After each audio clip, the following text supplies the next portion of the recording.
Hello everyone, welcome to Toti Talk. Within this podcast series, we're going to talk about agriculture and mechanization. And today we're going to have a chat with a very special guest. And I'm glad to introduce Mr. Jerome Aubrion, Marketing Director for Europe and Middle East at Massey Ferguson. Hello Jerome, how are you doing today? Very good, thank you, and good afternoon, Fabio. Okay, great. So before we start our discussion, we would like to know you a little bit better. So to warm up a little bit, maybe you can give us some brief introduction about yourself, about your professional background, and the main tasks that you handle at Massey Ferguson. So let's start with the basics. So I'm 42 years old. I've got 3 children, 3 daughters actually, so a lot of challenges moving forward because they're still pretty young. Moving to my professional background, so the first thing to know is that I grew up in a farm in Lorraine, which is northeast of France, so mainly growing cereal, wheat, barley, oilseed rape. After my study, I moved to China. I've been actually working in China in a car care center company. And then I joined Massey Ferguson in 2005, so I've been working with Massey Ferguson, I would say, for almost 19 years, so a bit of experience. What is also important and very important in what I do today is that I moved to a dealership back in 2008. So I've been leading a dealership. I partner with someone selling 2 brands of tractors south of France. So of course Massey Ferguson, but also Fonte at that time, so probably before Route 66. And in 2011, I had the opportunity to come back to Beauvais for great opportunities as I became manager of business development for EME. And since October 2021, I am director marketing for Massey Ferguson Europe and Middle East.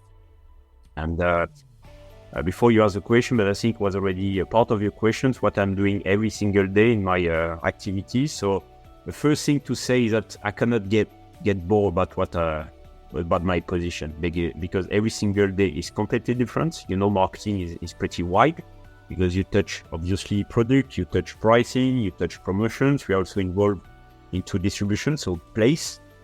In terms of product activities, I will say this is mainly driven by product marketing activities. So basically, we do market studies. We try to understand what customers are looking for, based on the current product we are offering, but also based on what they expect in a few years' time from now. And as you might imagine, there's a lot of focus on getting more sustainable machine.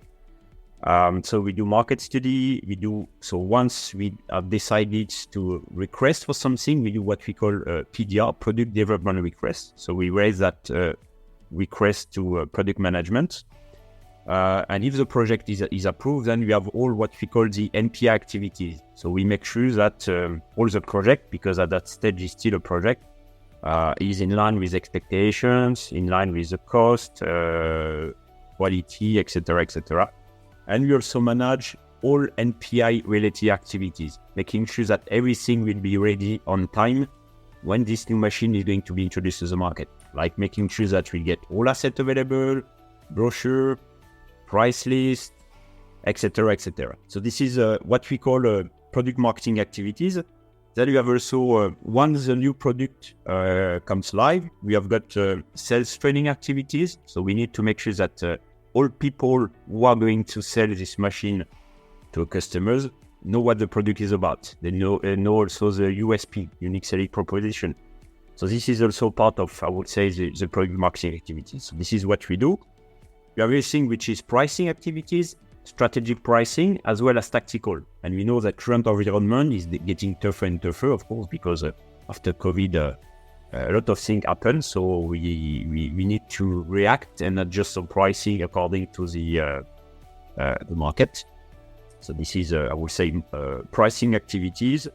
Then we move to promotion, so promotional activities, and I will say that it's what is really changing more and more because we move towards more and more digital activities, social media activities. So now we have also in our organization community manager being very involved into daily activities. We got all PR also activity, events, and as part of the promotional activities, we have also everything which is a creative side and brand identity. So this is also what we do. And also, which is, I would say, in the Accor organization, probably something a bit different because it's a multi-brand company. So we have a dedicated distribution management department, but we as marketing, together with sales, we are also involved into the place of the marketing, if you prefer, so distribution. So basically, this is what we do almost every day, just to also size the marketing, the EME marketing team. So we are basically something like 100 people, including the apprentice.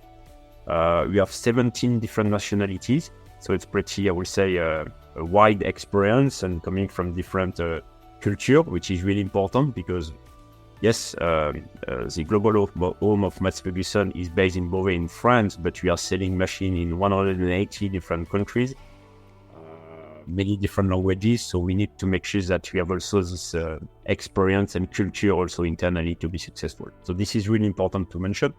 And also, as we are speaking more and more about diversity, I'm proud also to mention that in the marketing team, we have more than 55% of women, which is pretty good. All right, thank you, Jerome. Let me say that sounds like you definitely keep yourself busy with your job. And so, as you know, what we are doing with this podcast series is to understand the approach to new technologies, including alternative fuels together with the electric tractors. So what is the vision on this subject from the Massey Ferguson perspective?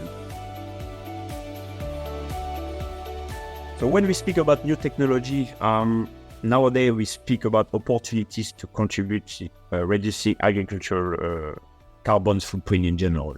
MF is currently investigating several alternatives, but what is important to note is that oil, and of course we are speaking about diesel, remains currently, and I think it will also remain for a few more years, the main fuel used in agriculture. Electric is definitely one option, but it's more suitable for smaller machines, less powerful equipment. Also, when it comes to selecting the most appropriate technology, it is important to consider that it is likely to involve a kind of trade-off between the need to move to a carbon-free future and affordability for the farmer. Because of course, electric machine, yes, there are a lot of studies ongoing. There's already first machine being available on the market, electric. But if you purely look at the cost, it's sometimes not affordable for farmer without any subsidy. So we need to take this into account. And also, if you look at the Massey Ferguson positioning, we are part of a group. And the Massey Ferguson positioning is really straightforward, dependable, and accessible machine. So this is really, IMF as an accessible brand, the accessibility is one of our top priorities. So we, of course, definitely we look at alternatives to oil, but we need to keep this in mind. We need our machine also to be affordable for farmers. Thanks, Jerome, and let me also say that I kind of agree with you. The good old diesel will remain with us for quite a while. And now, moving forward, as mentioned in the beginning, you are the marketing director at Massey Ferguson. So maybe today you can give us some insights about your strategy and vision at, let me say, short and mid-term. Yes, Fabio, thank you. This is a very good question. And actually, so I'm going to introduce you a plan which is called MF Full Potential, because I think it's exactly what you are looking for. So this program is a 5 years plan, which include several pillars, and actually it's built around 8 different pillars. There are 4 pillars around sustainability, and I'm going to describe them and give you concrete example, and there are 4 pillars around business. So back to the sustainable pillars. So we have one which is also linked to the previous question. So sustainable solution for farmer. So basically we make sure that moving forward we'll have a sustainable solution for farmer. Not only necessarily about, is it going to be an electric tractor or methane tractor or hydrogen one, but we also try to better promote what we have available already, like all precision planting, precision farming, option. Like guidance, explaining the benefit of moving from a sub-meter options to centimeter options. So the fuel save and et cetera, et cetera. Also in terms of soil protection.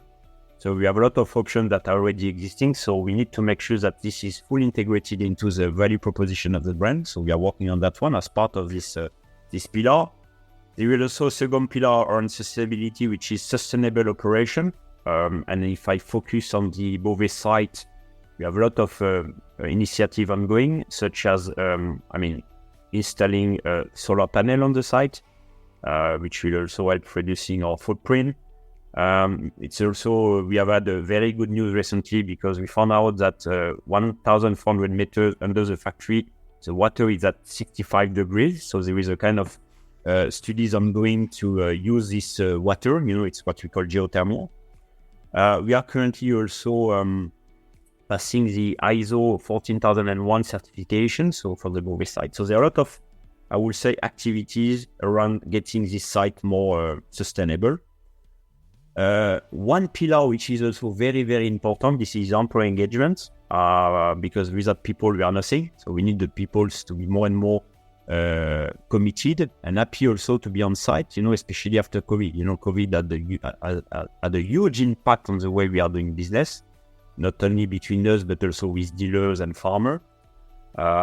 Yes, all the tools like the one we are using now, Zoom is good, Teams is good, FaceTime is good, etc. But nothing will ever replace a face-to-face meeting, discussion, etc. And it was very important for us in Beauvais also to get the people back on site, to have this very strong team spirit. And there are a lot of activities around engagement, like having brand new canteen, high quality of food. We have also fitness center, a run track, etc., etc. So this is also one of the pillars because we need the people again to be fully engaged to Massey Ferguson growth.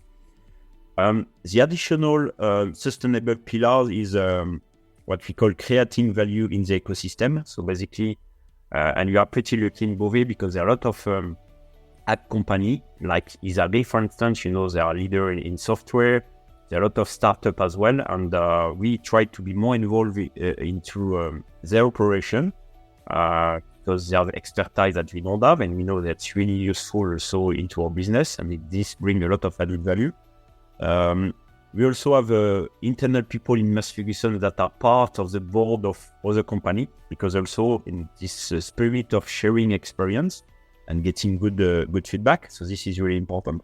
So this is a kind of summary of the sustainable pillar that we are working on as part of the MFO potential. And of course, we have also business pillar. So one of them is to grow business. So you might have seen in the press also that we have a strong focus on distribution transformation. Does not mean that we want only dealers doing 150 million turnover with us. It's just that, this pillar is around, yes, as I said, distribution transformation, either replacing dealers, either growing dealer. This is what we are doing also with distribution. One of them is also another, I would say, subsection of this core business is around NPI. So we need to make sure that we are going to deliver the product that the customers expect. Moving to a different business pillar, we have one around cost reduction. This one is pretty wide as well, and we are not necessarily looking at reducing the cost of the machine itself, but more the landing cost for dealers. Just to give you a concrete example, so Massey Ferguson is really strong in Turkey, and we have also some tractors coming from our plant in China, but we could not sell those machines in Turkey because there is 21% import duty, right? If we were to send directly those machines from China to Turkey. So we have been integrating into the Beauvais plant the manufacturing of the 4700 series M for Turkey. So in fact, the landing cost for Turkey will be much lower compared to if it was still built in China. So this is exactly what we try to do also with this one. We also try to manage the complexity reduction into the plants. It's always a matter of balance because we need to, I will say, answer what the customer is looking for. But in the other end, we need to be careful not bringing too much complexity into the plant because complexity means cost. So this is what we have also in that pillar.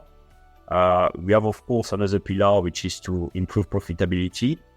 But it's not only about, increasing pricing. This is bringing more value, as I said, like MF Bayou, which is a center we have in Beauvais now, just to make sure that we are going to offer to a customer what he expects. So the good thing is that we are not bringing additional complexity to the factory, but at least we can answer what the customer is looking for. It can be special tires, it can be special equipments to improve the level of comfort and performance of the machine. So this is also something we have part of this improved profitability pillar.